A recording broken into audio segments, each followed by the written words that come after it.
Welcome to the fourth part of this IoT and embedded system cybersecurity tutorial. In the last video, we were able to develop the firmware for our controller.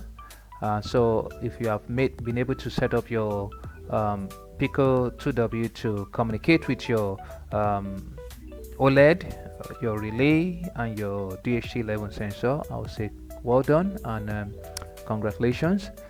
Now we're going to focus on how to integrate the IoT part. So we focus on implementing the IoT aspect of our firmware. Remember, IoT stands for Internet of Things, which simply means the ability for us to communicate with our devices anywhere, from anywhere, at any time via the internet, and for devices to be able to communicate with one another with or without our intervention. Alright, so there are three types of ways you could set up your IoT for your temperature humidity controller system. One is to implement an IoT, connect your Pico 2W to an IoT platform. The second type of setup is for you to create your own custom apps that manages the communication between your mobile applications, your web applications, and the Pico 2W. While the third one is you making your Pico 2W as a server. So I will go through each of these three types for better understanding. Now let's look at the first one, where we create make our Pico 2W to communicate with an IoT platform. Now this is the basic principle of how it works. First, our Pico 2W has a Wi-Fi module that enables us to communicate with our access point or with our routers, and through that we're able to communicate with an IoT platform in the cloud. So we have several IoT platforms that are available now that helps us to set up our IoT communication from our Pico 2W in order for us to either monitor our sensors or control our actuators that are connected with our Pico 2W. So some of the IoT platforms include the TeamSpeak, Adafruit IO, Blink, Firebase, Google Cloud IoT, AWS IoT, and so on and so forth. There are so many of them out there. So the advantage of this is that it helps us to set up our IoT communication very quickly. We don't have to bother about how we want to develop the application to view our data from our Pico 2W. Alright, so once your Pico 2W is connected to the end of this IoT platform, so it's going to do the connection, and there will be a communication via certain protocols like the MQTT or the HTTP. So with the help of this communication protocol, data is managed between your Pico 2W and the IoT platform residing in the cloud. So the advantage of this is that it allows you to access your data from anywhere, from at any time. Okay, so which is known as a wide area network. So I can be in Kaduna with my system set up connected to the cloud somewhere, and based on the cloud setup, I can visualize my data on my mobile phone or on my PC from anywhere, as long as I'm connected to the internet. So this is the first type of setup for your IoT, where you use an existing IoT platform. Now let's go to the next one, which is creating a custom apps to set up your IoT. All right, so what happens is this: you will have to take care of all the back end, create your database that manages your data from your Pico 2W devices, also manages all the devices that are connected to your application server. So you need to set up your database, create your application server, and based on that you'll be able to communicate from your Pico 2W or Pico W to your application server and your database server. From there you'll be able to access your data either through your mobile phone, your desktop, from anywhere across the world. Again, you have to set up all your communication protocols like the MQTT or HTTP communication, and so on and so forth. So this is the second method of setting up your IoT. Then the third method is where you deploy your server, a web server, on your Pico 2W or your Pico W. So you deploy a server on this Pico W such that any device that is connected to the same access point as your Pico 2W will be able to communicate with your Pico 2W. So once you have a server, you could make a request from your mobile phone. As long as you're connected on the same Wi-Fi, your Pico 2W will respond with a web page, and you can visualize your data on your phone or on your laptop, on any device. However, the challenge with this is that it is a Wi-Fi local area network. Okay, so it's limited by geolocation. All right, so let's look at the summary. So we have the three types of setup. One is the IoT platform, custom app, or Pico as a server. So in this case, you need internet connectivity for IoT platform connection. Also for your custom app, you probably need internet connectivity. It depends on how you want to set up. Okay, so if you're setting up as a wireless LAN or Wi-Fi LAN, or if you want to make it a wide area network, then of course you need internet connectivity. If not, then you will need just a WLAN. All right, so for the Pico as a server, you do not need internet, so it's a local area network, so you do not need internet. Okay, so if you are staying in a place where there is no internet access, then you can decide to set up something like this. However, you'll be limited by the distance that your Wi-Fi or your local area access point can cover. Now, in terms of development, yep, using the IoT platform is quite easy, but because you don't have to bother about how the application server, the database server works. No, you just, all you need to do is configure your Pico 2W to communicate with any of the existing IoT platforms. Then for custom app, it's moderate and hard.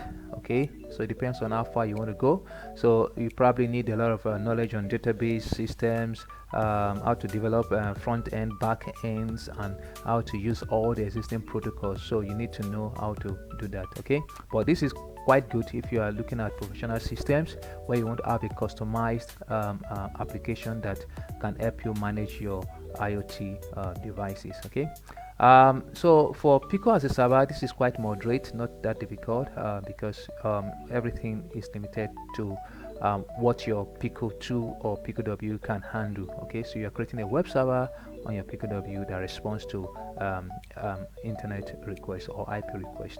Okay, now the Pico as a server is best for local control or monitoring. Okay, so either in a local farm, your rural area, or your home, you want to create a smart home where you don't want people to have access to your data, so you can create the Pico as a server.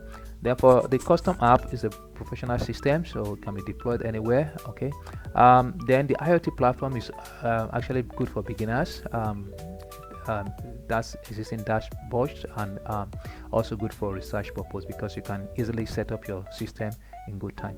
All right, so in terms of network type, so again, this is called wireless wide area network. So with the advantage of this is that since your IoT platforms are in the cloud, so you can access them from anywhere. Okay, so through your IoT platforms, you can control your IoT devices, you can monitor your sensors, and so on and so forth. All right, so this is the summary for the different types. So on our Pico 2W IoT temperature humidity controller, we're going to set up Pico as a web server. So we're going to use the third one, which is Pico as a web server. So basically we're going to add some of these things to our existing firmware. So we're going to add some libraries, which is network library, socket library. Okay, and then we're going to set up Pico 2 as a Wi-Fi server. So we'll create some access point, or connect to existing access point. Then the third aspect would be for us to create a mobile friendly web server. Okay, so I'll show you how to do that in the code. And the fourth one is we're going to create our web page. Okay, so the way we want our data to be displayed on the mobile device once a request is made.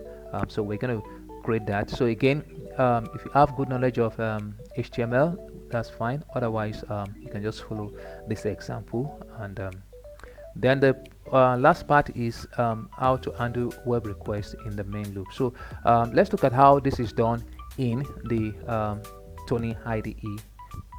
Alright, so I've implemented this in the Tony IDE and it's currently working. So I'll just go through the codes with us quickly. Okay, so these are Tony IDE. If you can see the codes. Alright, so first is to import the library. So we have added the network and the socket library. So these are needed for us to be able to set up our Wi-Fi communication on our Pico 2W. Okay. All right. Then the next is so these are from our previous video. So I won't go through that. So to initialize hardware, still the same. Set up our threshold, create our functions. So we've gone through that in our last video. Please refer to the last video. Then the next thing is we need to set up our Wi-Fi server access point. So you need to connect, check your access point. So if you're using your mobile phone or whatever router, so you need to get your SSID. So this is usually the name of your, if you put on your hotspot on your phone, what you see there is your SSID, and of course you need the password you have created. So you put that in your code. All right, so this enables your Wi-Fi of your Pico 2W to be able to connect to this access point. Then if you have done that, then you initialize that, okay, with the network .wireless LAN, and you connect with your SSID and password. Okay, so change this to your own SSID and change this to your own password.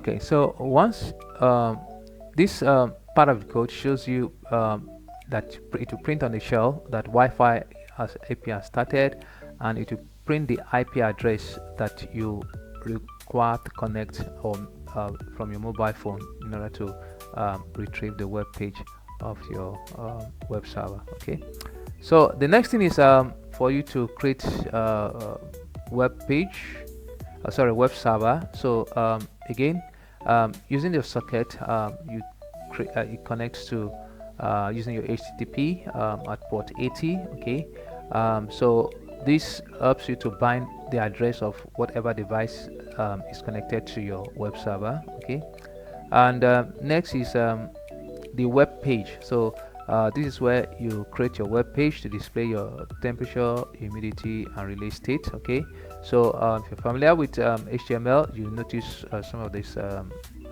basic HTML codes, but however they're embedded in Python. So Python helps you to run your HTML code. So you can just go through this and see how it works. Okay, so after that you write the main loop. So the main loop, once again, you clear your OLED, show that your server has started.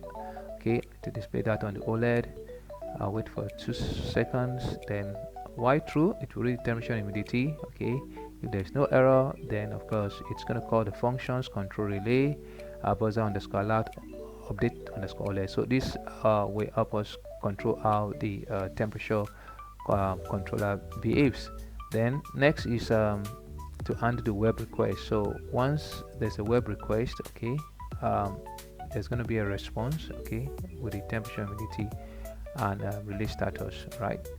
And with that, so it comes to the end of the code. All right, so once the code is completed, so the next thing is you want to run your script file. So you can save the file as either pico w underscore server.py or whatever name you feel is convenient for you. Then once you save, you run. When you run, you see Wi-Fi AP started. Then it's going to display the IP address which you need to connect to in order for you to visualize your temperature, humidity, and release status. So I'm going to copy this guy and open a web page somewhere here. So I'm going to open a web page and I'll put in the IP address. So I'll press enter. So what happens here is this. You see the IP address. Once I press enter, it's going to send a request to my server on my Pico 2W. Okay, so remember this code is running on your Pico 2W right now. It's been programmed to your Pico 2W. So once you send this request, it will send a request to the Pico 2W, and the Pico 2W will respond with this web page. First, it will show the temperature. Tell you Pico 2W IoT dashboard. It will send you the temperature, 31 degrees at the moment. The humidity is 15%, and of course the relay status is on. So remember, the same thing that happens on the hardware. So if we look at the hardware currently, it shows the value of the temperature. So the same thing, 31 degrees, 15%, and relay is on. All right. So this brings us to the end of the first part of the IoT integration, which is making our Pico 2W a server in order for us to connect our devices to visualize our temperature. So I can also implement this on my phone, web page on my phone. So let me open one. Okay. All right. So I'm going to type in the same IP address 192.168.168.0.124. Okay, reload. 192.168.0.124. Okay, so now yep, it's crashing. So why is it crashing? Okay, it's back. Right. Okay, so I think I'm gonna stop this. Why is it crashing? Okay, so if you can see, now I can visualize my temperature, humidity, and my relay status from my phone as well. So yep, this is working. So the next video is I'll show you how to connect to the IoT, one of the IoT platforms. Thank you, and see you in our next video. So if you have enjoyed this video, please don't forget to like, to subscribe, and also to share with your colleagues and friends. Thank you, and see you in our next video. Bye.